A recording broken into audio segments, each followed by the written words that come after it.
Welcome to Virginia Time Travel. One of the most visited artifacts at the Smithsonian's Museum of American History is this buckskin jacket, once worn by General George Armstrong Custer. Another link our area has with the famous Battle of the Little Bighorn is the grave of this man, Reno and Benteen, at Arlington National Cemetery. Since his death along the bluffs overlooking the Little Bighorn River in Montana on June the 25th, 1876, over 500 books have been written about the life and career of George Armstrong Custer. The earliest works portrayed Custer as a romantic knight, a paragon of virtue and chivalry. Custer was the valorous paladin killed in the cause of Christian civilization and American manifest destiny. Well, views of Custer have changed over succeeding generations. Custer has been portrayed as a callow egotist, a bungling egomaniac, a genocidal war criminal, and the puppet of faceless forces. For almost 150 years, Custer has been a Rorschach test of American social and personal values.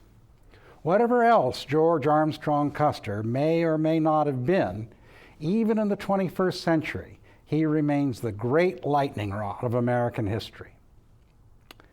The broader importance of the controversy that rages around the Battle of the Little Bighorn centers on the nature of truth.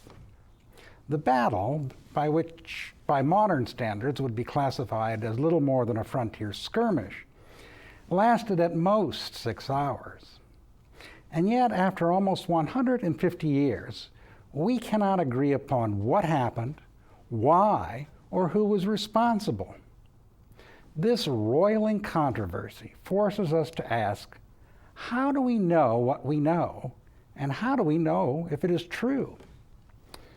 We explore the changing views of Custer in our new book, Custer's Last Stand, Portraits in Time. So let's take an overview of the battle. In 1868, the United States government signed a treaty at Fort Laramie, Wyoming, with the Sioux, Cheyenne, and other tribes of the Great Plains, by which a huge portion of eastern Wyoming was designated a permanent Indian reservation. The treaty promised the land would belong to the Indians as long as the grass shall grow and the buffalo shall roam. The government promised to protect the Indians against the commission of all depredations by the people of the United States. In 1874, however, gold was discovered in the Black Hills, the heart of the new Indian reservation. Thousands of eager gold prospectors swarmed into the region in violation of the Fort Laramie Treaty. The government made little effort to stem the invasion. Indians began leaving the reservation and attacking travelers along its fringes. Increasing numbers of reservation Indians began to ride with roaming Indians who had never accepted the Treaty of Laramie. Foremost among the non-treaty Sioux was the Hunkpapa medicine man Sitting Bull.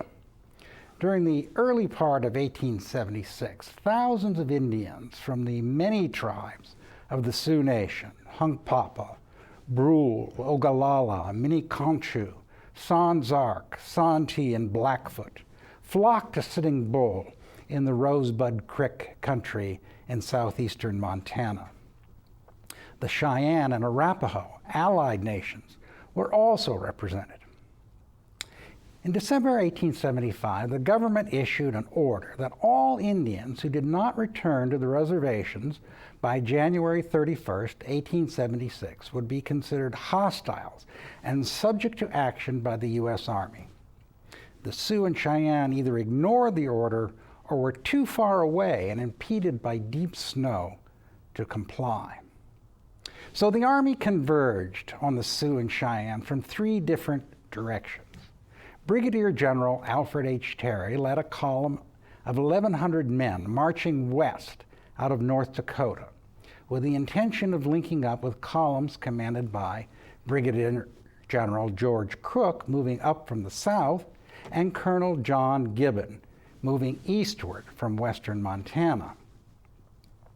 The strategic plan for defeating the Indians called for the three columns to trap the bulk of the Lakota Sioux and Cheyenne warriors between them in a so-called hammer and anvil deployment. Lieutenant Colonel George A. Custer, who had been a brevet or temporary major general during the Civil War, was originally designated to lead one of the three columns, the one eventually commanded by Terry in person, but was relieved of command by President Ulysses S. Grant for meddling in politics. After much pleading on the part of Custer and others, the president allowed Custer to rejoin the campaign, but only as the commander of his own regiment, the 7th U.S. Cavalry. Terry's column marched from Fort Abraham Lincoln near Bismarck, North Dakota, on May the 17th, 1876, and reached a point along the Yellowstone River, some 25 miles above the mouth of the Powder River on June the 10th, 1876. Here, Terry sent Major Marcus Reno, who had been a brevet or temporary brigadier general during the Civil War, and elements of the 7th Cavalry to scout the valleys of the Powder and Tongue Rivers in search of hostiles. Exceeding his orders, Reno swung west as far as the Rosebud Creek, and there discovered the fresh trail of hostile Indians leading south. Reno followed the trail a short distance, then retraced his steps and returned to the column to make his report. Meanwhile, General Crook's column battled a force of some 1,000 Indians in the Rosebud Valley on June the 17th. Crook's progress was checked and he fell back. Gibbon and Terry, however, were unaware of Crook's setback. Gibbon's column joined Terry's on June the 21st. Terry held a conference on board the supply steamer Far West and laid out the plan of operation to Gibbon and Custer. A Gibbon-Terry column would march 50 miles west to the Bighorn River and then move south, while Custer and the entire 7th Cavalry, 31 officers and 566 enlisted men, would ride south up the Rosebud until they reached the trail which Reno had discovered. Custer was then to determine in which direction the trail led, and if it led to the valley of the Little Bighorn, as Terry suspected it would, Custer was to follow the trail no further, but was to proceed south until he reached the headwaters of the Tongue River, and then swing west and north, timing his marches to conform to the estimated progress of the Gibbon-Terry column, so that the two would reach the vicinity of the Little Bighorn Valley at about the same time on the 26th, in a position to cooperate with each other in any fighting that might occur. Terry's orders, however, were broad, allowing Custer a large measure of discretion. On June the 25th, Custer's Indian scouts identified what they claimed was a large Indian encampment along the Little Bighorn River. Custer decided to attack despite the warning from Mitch Boyer, a veteran scout of French and Sioux descent, that this was the largest gathering of Indians that he, Boyer, had seen in more than 30 years. Custer divided the regiment into 4 battalions. One company was left to guard the lagging pack train. Captain Frederick Benteen, who had been a temporary colonel during the Civil War and had been nominated by the war's end for the rank of brevet brigadier general, Benteen, commanding 3 companies, was sent scouting south and west to cut off any attempted escape by the Indians. After Benteen's departure, the remaining 2 columns, one made up of 3 companies under Marcus Reno, and the other made up of 5 companies under Custer's direct command, rode parallel at some distance to one another until they came upon the Indian encampment. Custer sent orders to Reno instructing him to charge the southern end of the encampment, and that Custer would then support you with the whole outfit. Custer subsequently rode north, apparently planning to circle around and attack the encampment from the north, although his battle plan had never been explicitly explained to Reno or any of his other officers. Well, Reno began a charge on the southern end of the village. The Indians did not flee as expected, however, but began pouring out of the village toward Reno like angry bees. Reno halted, had his men dismount, and formed a skirmish line. As pressure from the hostiles mounted, Reno withdrew to a second defensive position in the timber near the river. Sioux and Cheyenne warriors began to flank Reno's position, and he beat a hasty retreat, or as he reported it, a charge to the rear. The disorderly rout resulted in many casualties, but Reno established a defensive position atop the bluffs overlooking the river and made a successful stand against the attacking Indians. Custer, meanwhile, attempted to ford the river at the north end of the camp, but was driven off. Now, hundreds of warriors pursued the soldiers onto a ridge overlooking the encampment. Custer's men were unable to dig in, however, because they had been outflanked by the Indians, who were now already at the crest of the ridge. Custer had fallen victim to the same hammer and anvil tactic that he had envisioned springing on the Indians. At this point, Custer might have saved a remnant of his command by charging to the rear, as Reno had done, but for whatever reason, chose not to do this.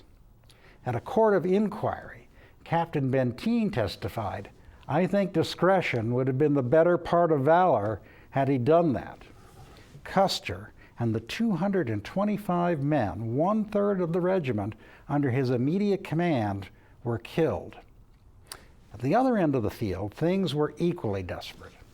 Benteen, who had been called back by Custer, came upon Reno's beleaguered force and halted. At this point, Captain Thomas Weir, disobeying orders to remain with Reno's command, rode to the sounds of battle in an attempt to support Custer. Sometime later, Weir was joined by Benteen and Reno.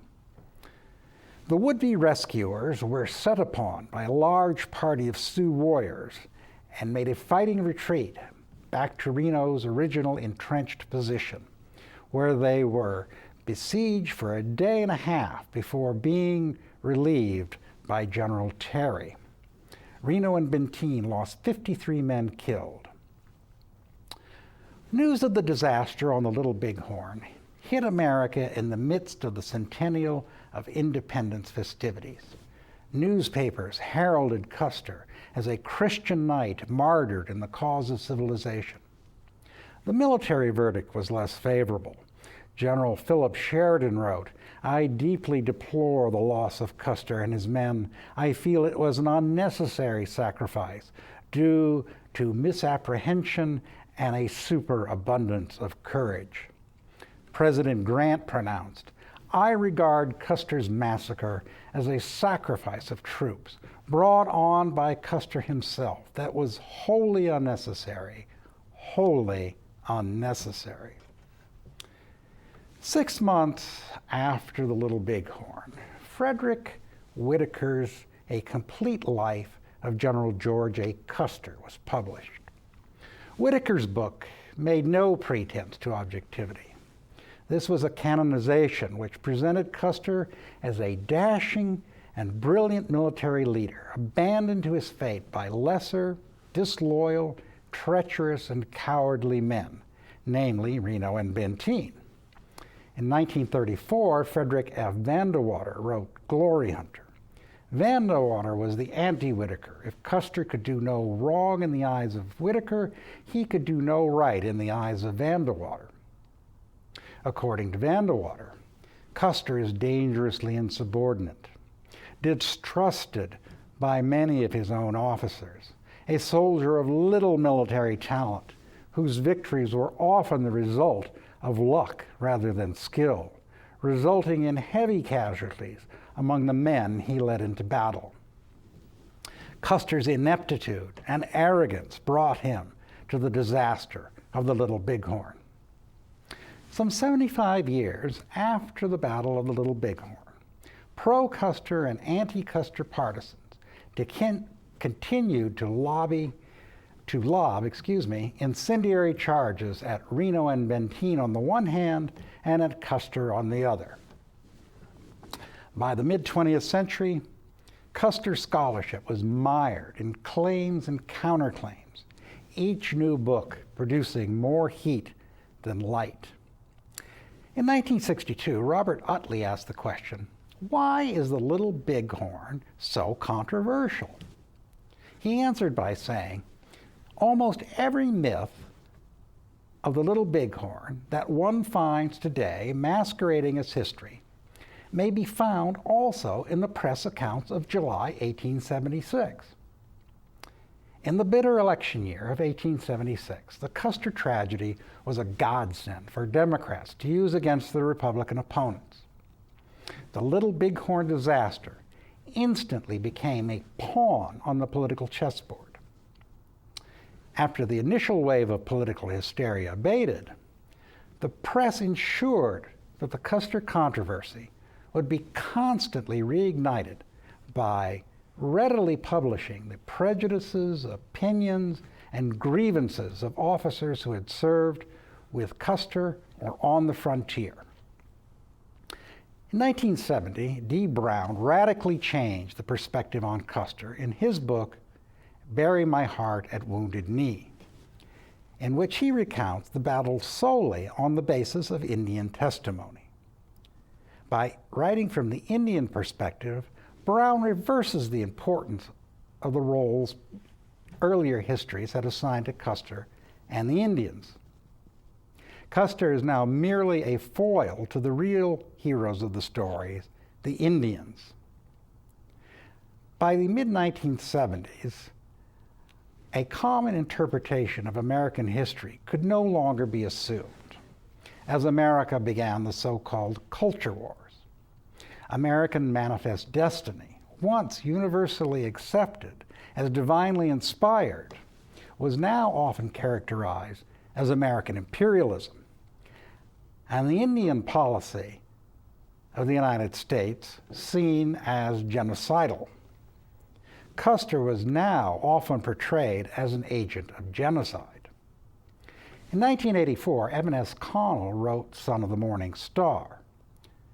Connell's book is unblinkingly anti-heroic, reflecting the post-Vietnam Watergate era in which he rode. Connell writes, why Custer escaped scalping has never been determined. For a long time, many Americans thought he had earned this respect by his courage, but this appears to be no more than a white man's tale. Many Indians were consulted and their answers noted.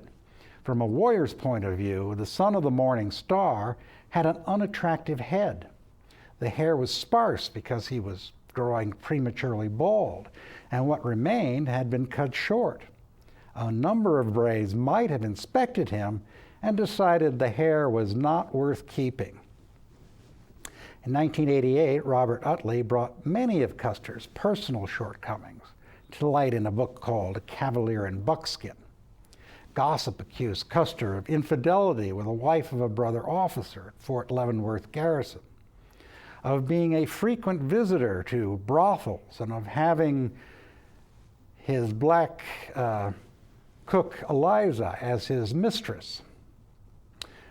More substantial evidence linked Custer to a Cheyenne woman. The story circulated not only among the white troopers, but was also common in Cheyenne oral tradition, which further alleges that she bore Custer a son.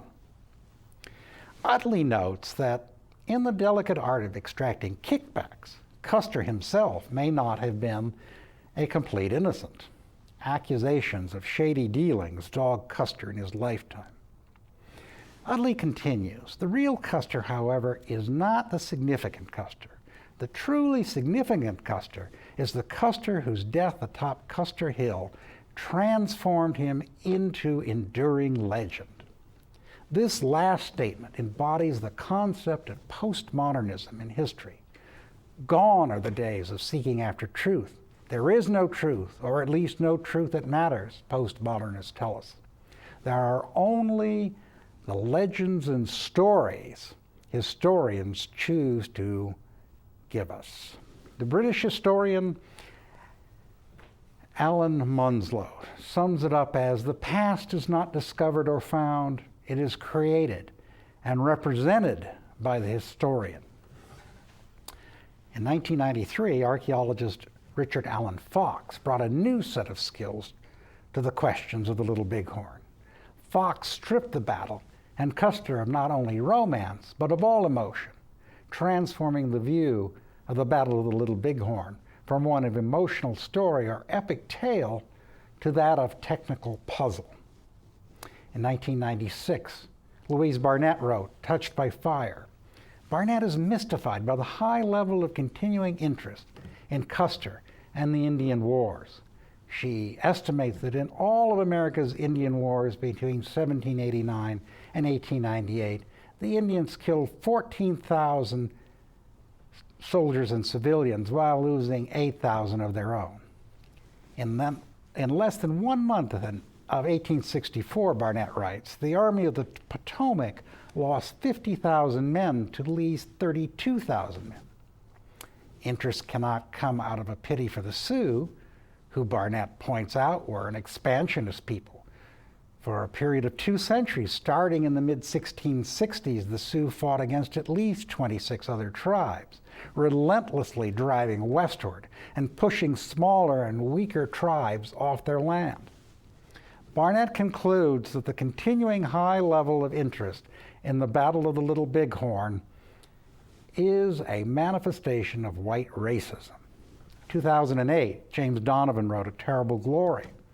Donovan accuses the Army of making Custer a scapegoat for the frontier army that was small, ill-trained, and badly equipped by a miserly Congress. The quality of the troops was appalling. Only the malingerers, the bounty jumpers, the draft sneaks, and the worthless remained in the army after the Civil War. These, with the scum of the cities and frontier settlements, constituted more than half the rank and file on the plains. Donovan continues, training in marksmanship, horsemanship, skirmishing, any practical lessons that Indian fighting might actually involve was virtually non-existent. Formal military training of recruits consisted mostly of elementary drill aimed at making a grand appearance at dress parade. In 2010, Nathaniel Philbrick published The Last Stand. Philbrick's book gives us a view focused on individuals. The level of detail is often unflattering to the subject. For example, Custer and his brothers and immediate staff are seen lightheartedly desecrating Indian grave. The interpreter Isaiah Dorman uses part of a corpse for fishing bait. Elsewhere, Philbrick talks about the sexual abuse of Indian women by Custer and his officers. In terms of the battle, Philbrick portrays Custer largely as a victim. The villain of the Little Bighorn was General Alfred Terry and his flawed battle plan. Custer was a simple soldier doing his duty, being manipulated by forces beyond his understanding or control. In the end, after we've looked at all of these, we come down to the question, is it possible to write objective history? Every writer is a prisoner of his or her own personal biases, both intentional and unintentional. Robert M. Utley perhaps best summed it up in remarks made at the ceremonies commemorating the centennial of the Battle of the Little Bighorn, when he said, "The fact is that history, like life, is complex, contradictory, and ambiguous. There are few genuine heroes or villains in real life, merely people who are sometimes heroic, sometimes villainous, but most of the time simply human. We hope you've enjoyed this show, and to learn more about General Custer, please visit us at our website, www.timetravel21.com. We'd also love to hear from you, and you can write to us at timetravel21@yahoo.com. This show has been brought to you by a generous gift from the Margarita W. and Donald J. Metzger Endowment. Thanks for tuning in, and I'll see you next time.